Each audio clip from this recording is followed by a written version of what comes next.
변호인단 강현재 변호사입니다. 제가 대신해서 기자회견문 오늘 발표드리겠습니다. 11월 26일 새벽 1시경 사랑제일교회와 장위 19역 재개발조합의 명도집행 현장에 관해서 다수 언론들의 눈과 귀는 오로지 사랑제일교회에만 꽂혀있고 특히 KBS, MBC, YTN 등 더 이상 말이 필요 없는 친문 언론들은 오직 사랑제일교회 까기에 급급해 사실도 아닌 내용들을 함부로 보도하였습니다. 이 자리를 통해 언론의 잘못된 보도에 관해 정확히 알려드립니다. 첫째, 이번 용역 사태가 교회가 보상금 567억 원을 요구한 탓에 벌어진 사건이라는 보도입니다. 조합이 처음 생기고 첫 총회가 열린 장소가 바로 저희 교회입니다. 그때부터 이미 조합은 본 교회가 아니라 조합 스스로 본 교회가 새로 이전할 토지 및 보상금을 공문으로도 수차례 약속해왔고 그와 같은 약속이 있었기에 가장 영향력 있는 조합원이었던 교회가 재개발 사업에 동의한 것입니다. 이것이 시작입니다. 보상금 567억 원은 초기에 교회가 나름대로 산정한 방식에 따라 제안했던 것이며 금액에 대하여는 양자가 추후 협의를 계속해 나가는 것으로 약속되었습니다. 그러나 조합은 협의 노력을 일체하지 않았고 그러면서 계속 교회를 속이고 법적 조치를 지연시키며 조합의 약속을 끝까지 믿고 있던 교회에 결국 칼을 꽂고 명도 집행으로 아예 없애겠다는 시도를 계속하고 있습니다. 또한 재개발 조합원들 전체를 위하여 교회가 최근에 대폭 양보를 하여 567억 원 제안에서 157억 원까지 400억 원을 감액한 안건에 동의를 해주었음에도 불구하고 조합의 장순영은 조합장에 선출되기 위해서 교회가 합의가 된 후에도 나가지 않고 보상금을 더 요구할 것이다. 조합원들이 교회에 1억씩 기부하는데 동의하느냐는 식의 말 같지도 않은 헛소리를 유포한 결과 조합 스스로 새 안을 부결한 것입니다. 이제 모든 것이 원점이고 그 책임은 조합에 있음을 분명히 밝힙니다. 이미 교회가 대폭 양보한 사안임에도 불구하고 이를 알면서 거짓 보도를 한 것인지 KBS 등은 이번 용역 사태를 보도하면서도 567억 원 요구 때문이라는 보도를 또 하고 선동 왜곡을 하고 있습니다. 둘째, 지난 목요일에 있었던 명도 집행에서 법원은 아예 집행문도 제시하지 않았습니다. 집행 절차를 완전히 무시하고 용역들 800여 명, 경찰 500여 명 등을 대동하고 와서 바로 용역 투입을 시작하였습니다. 셋째, 교회가 화염 방사기를 미리 준비하여 가지고 있었다는 말은 사실이 아닙니다. 화염 방사기가 아니라 동력 분무기, 고압력 분무기가 정확한 기구의 명칭입니다. 압수 목록 어디에도 화염 방사기라는 기재는 없다는 것을 다시 한번 말씀드립니다. 또한 명도 집행을 하러 왔다는 용역 800명은 한 명당 소화기를 3개씩 들고 쇠파이프와 심지어 기름까지 잔뜩 들고 왔고 교회와 인근 공간에 기름 냄새가 지금도 진동을 합니다. 기름은 무엇을 할 때 사용합니까? 불을 낼 때 사용합니다. 또 용역이 던진 화염병, 용역이 불특정 다수 교회 성도들에게 위에서 아래로 무차별적으로 던져 내리꽂은 기왓장 수백 장. 이것은 명백한 살인 미수입니다. 용역들은 이 공가에 모두 올라가서 이 공가 위에서 기왓장을 뜯어서 교회 무차별적으로 던져서 지금 혼자 이 모든 게 다 기왓장이고 이 아래에 있던 성도들이 그대로 돌로 된 기왓장을 맞았습니다. 이 천막이 다 찢어졌고 또 화염병은 용역들이 이 공가에서 아래로 화염병을 던진 결과 이 천막이 불에 탄 흔적으로 이렇게 뚫려 있습니다. 성도들이 아래에서 위로 화염병을 던져서 나올 수 있는 것이 아닙니다. 위에서 아래로 던져졌고 이 화염병으로 인해 불로 탄 흔적입니다.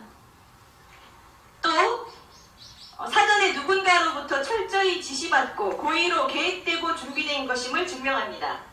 일당을 받으면 하루 일이 끝나는 용역들이 스스로 알아서 이런 것을 준비하고 감행한다는 것은 어불성설입니다. 이와 같은 중상해 및 살인 미수 행위로 인해 실제로 다수 성도들이 입이 찢어지고 뒷목에 금이 가고 발뼈가 완전히 으스러졌으며 손가락이 부러지고 팔뼈가 부러지는 등 부상의 정도가 매우 심각합니다. 언론에서는 이와 같은 내용도 똑같이 보도해 주시기 바랍니다. 용역들은 또한 제3자인 시민들이 인근 도로에 세워둔 자가용 트럭 등에 대해서 차주에게 미리 전화를 하는 등의 시도도 하지 않고 포크레인과 불을 이용해 마음대로 부수고 불을 태워서 완전히 초토화시켰습니다. 이 불에 타고 망가진 차량 중에 일부 사진입니다.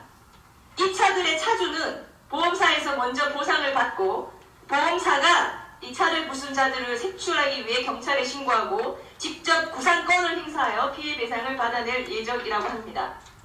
용역의 일당이 얼마인지 모르겠으나 포크레인을 운전한 기사 등은 몇 명이 특정 가능하므로 모두 사비로 보험사에 변상을 해야 되는 상황입니다. 용역이 안 된다면 용역을 사실상 모집하고 동원하고 지시한 것으로 보이는 조합 측 장순영에게 배상 요구를 해야 할 것입니다. 명도 집행은 집행이고 사람을 폭행하고 살인 미수 행위를 하여 신체를 훼손하고 명도 판결과 아무 상관없는 제3자들의 물건을 함부로 부수고 불을 지르는 등의 모든 행위는 엄벌을 처해져야 합니다. 따라서 중앙경찰서는 사랑제일교회 측 관계자들만 피의자로 입건하여 압수수색을 하는 등 명백한 편파 수사를 즉각 중단하십시오. 범죄 행위가 있다면 똑같이 신속하게 명명백백하게 수사하여 주시기를 거듭 촉구합니다. 그렇지 않으면 명백한 직무유기이며 용역들의 이와 같은 더 큰 집단 범죄를 경찰이 다 알고도 눈 감는 죄를 짓는 것입니다. 또한 수사기관에 촉구합니다. 현장에 있었던 용역들에 대한 수사는 반드시 이 용역들을 모집하는 과정에 개입한 인물들에 대한 철저한 수사가 선행되어야 합니다.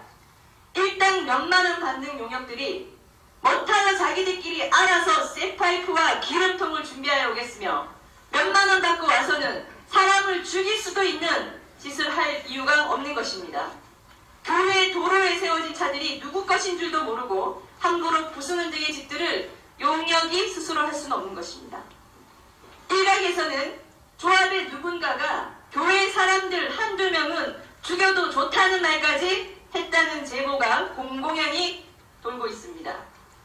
용역들을 누가 어떤 방법으로 모집 동원하였으며 이들이 소화기, 기름통, 기관장 던지기, 차량 불태우기, 포크레인으로 찍어 파괴하는 등의 행위를 어떤 이유로, 누구의 지시로, 어떤 대가를 받고 하게 된 것인지를 철저히 수사하여 주시기 바랍니다. 조합 측의 명도이므로 경찰은 지금 당장 조합장 장순영과 조합 측 집행 대리인인 이부환 법무사를 소환하여 용역 관계를 모두 수사해야 합니다. 용역들이 저지른 방화, 화염병 투척, 기관장 투척의 살인 미수행위, 자동차 방화 및 손괴 등 모든 중범죄 행위들에 대해서 본교회는 조합장 장순영과 이부환 법무사를 형사 고소하며 용역들과의 대질신문 등 철저한 수사를 요구합니다. 이 시간 이후로도 교회만 수사를 할 경우 중앙경찰서장, 경찰청장도 직무유기로 고소하겠습니다. 문재인 정권 하에서는 저희가 고소해도 끄떡도 없겠지만 권력은 눈 깜짝할 순간에 나가 떨어지는 것입니다. 눈치 빠른 검찰을 보고 배우십시오. 특히 5대 권력기관장은 무조건 감방행위입니다. 역사가 지겹도록 반복하고 증명합니다. 우리는 끝까지 물고 늘어져서 몇 년이 걸리더라도 반드시 재수사를 통해 법의 심판대에 세울 것입니다. 마지막으로 명도 집행은 정상적인 수순으로 진행해서 집행이 불가하면 불능이 되는 것입니다. 철거가 아닙니다. 살인 용역 900명에 경찰버스 수십 대 동원하여 와서 기름을 붓고 기관장을 던지고 차를 불지르고 부수는 짓까지 하면서 또 모든 죄는 교회 측에 덮어씌우고 모든 수사는 교회만 잡으려고 하는 등 이 모든 집단들이 사랑제일교회 죽이기에 혈안이 되어 있는 그 이유와 본질은 결국 딱 하나입니다. 문재인이 마음대로 나라를 망치는 것을 두고 보지 않을 강경한 세력, 강성 국민들을 때려잡겠다는 것입니다. 문재인이 모든 분야를 망치고 휘젓고 입만 열면 거짓말에 거짓말이 꼬리를 무는 이런 꼴을 보고도 정치권은 정치권대로, 법원은 법원대로, 경찰은 말할 것도 없이 서로 내가 먼저 정 맞을까봐 슬슬 기는 형국이다 보니 문재인 정권에서는 기승전 사랑제일교회, 기승전 정광훈, 이제는 기승전 윤석열이 된 듯합니다. 이렇게 감옥으로 간 인사들이 이미 수백 명입니다. 그러나 본 교회는 문재인 주사파 정권을 악의 종이고 사탄의 종으로 완전히 정의 내렸으며 그리스도의 몸이자 군대인 교회와 성도들이 북한 마귀들의 지시를 받고 움직이는 학급 마귀들에게 굴복하는 일은 절대 없을 것입니다. 사랑제일교회는 대한민국 최고의 애국 운동가이자 최고의 목사이자 한기총 전 대표회장이 속한 교회이고 전국적 규모의 성령 충만한 성도들이 똘똘 뭉쳐 버티는 교회입니다. 이 더러운 거짓말 정부, 북한 몸종 같은 마귀 정권이 코로나나 8.15 집회나 재개발 문제로 계속해서 끝도 없이 공격을 하고 있으나 우리는 절대 물러서지 않습니다. 사탄은 항상 이기는 것처럼 보여집니다. 믿는 자들은 오히려 힘없이 당하기만 하고 핍박만 받는 것처럼 보여집니다. 그러나 진정한 성도들에게 세상의 권세와 세상의 기준은 조금도 중요하지 않습니다. 세상에서 받을 상급도 없습니다. 사랑제일교회를 부수고 없애는 것은 불가능한 일임을 거듭 밝힙니다. 그리고 조합의 장순영에게 경고합니다. 신학대학 총장을 하셨던 땅에 피해를 준다며 교회 물건을 내리치고 5월 5일까지 다 치우지 않으면 그날 다 부수겠다고 선포하고 돌아갔습니다. 그런데 어쩐 일인지 그 사람이 그날 이후로 아프기 시작하더니 택시를 타고 오는 길에 택시 안에서 사망했습니다. 이 사람이 사망한 날은 바로 자신이 교회를 부수겠다고 엄포한 그 날짜였습니다. 모 신학대학 총장의 유명한 일화입니다. 장순영을 상대로 우리의 손으로 할 수 있는 모든 조치는 다 하겠지만 이것과 비교도 안 되게 무서운 것은 바로 살아계신 하나님이기에 우리는 장순영을 하나님 여호와의 손에 맡깁니다. 끝까지 해봅시다. 전국에 계신 깨어있는 모든 성도님들의 치열한 영적 기도를 부탁드립니다. 마치겠습니다.